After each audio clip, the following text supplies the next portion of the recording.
Welcome, Libra, to your love reading for the weekend of the 14th and 15th of 2019. Well, December 2019. And here, I see something. I don't like to start off negative. I don't like negative readings at all. But it comes through to me as an obstacle with you and someone else. And you can see, well, the Emperor in reverse could be in Aries, but it doesn't have to be. The Queen of Swords, Aquarius, Libra, Gemini. These individuals could be in your life, but I feel the challenge for you is to focus on the good things or opportunities that may be coming towards you, and not so much of the energy that this person could be giving off. It's almost like the person may feel like they have a hold on you, or they know how to trigger you in some way and to get you to do what they want you to do. And if you feel like it's not going to be beneficial for you to be around someone who's not being honest, who's not being respectful, and they want you to go out and party or be around friends, family, and if they're not being honest with you, that may be an issue here. And until you understand that, it's not your obligation to communicate these things. And I feel like if you do have love interests or opportunities coming towards you, you might not communicate with these people because you may be focused on this person or people that you could be dealing with who has this negative effect on you. And until you kind of wipe that slate clean and move around from that person, you may be trying to avoid them.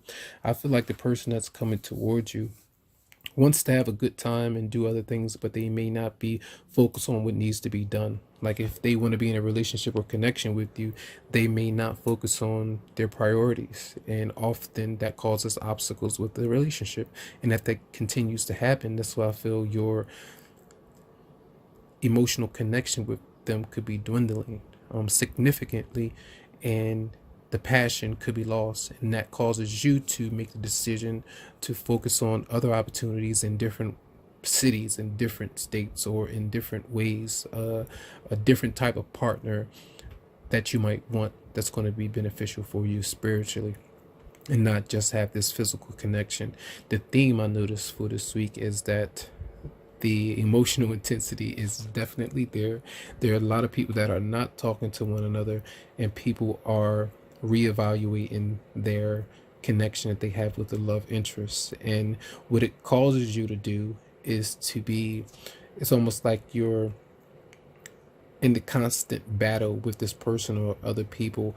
And even though you're kind of doing things to make sure that you don't get left behind and to make sure that you don't look silly, you're doing your best to stay away from this person or people, and also avoiding getting into confrontations or conflict. All right, whoever it might be around. Say for instance you're around you have a friend, this came through, it could be for some of you, where you have this love interest, a partner, but they have a friend who's often in their ear trying to tell them what to do, trying to tell them how to behave or not to talk to you. You know, those could be some issues there.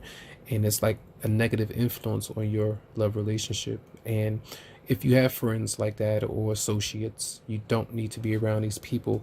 And it tells you to look elsewhere for people that are more, or wavelength and high vibe, the vibration and integrity, being honest and respectful with people and not infringing or their relationship and things like that. And if your partner is listening to them and giving in to them, that is, he or she is not devoid of being responsible for that.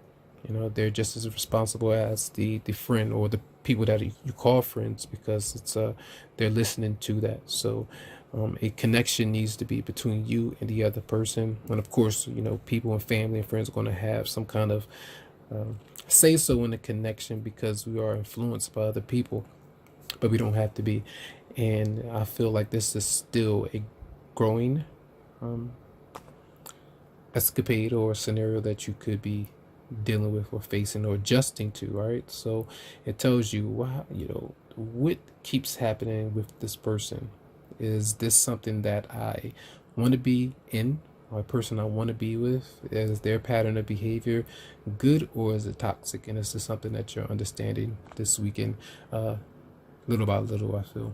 Right, So the feelings may be subsiding in some way, and it's often when we're feeling a bit pessimistic about that person or scenario. There are a lot of reasons why, but it doesn't write things off completely. You'll know what this is depending on how long this has been going on.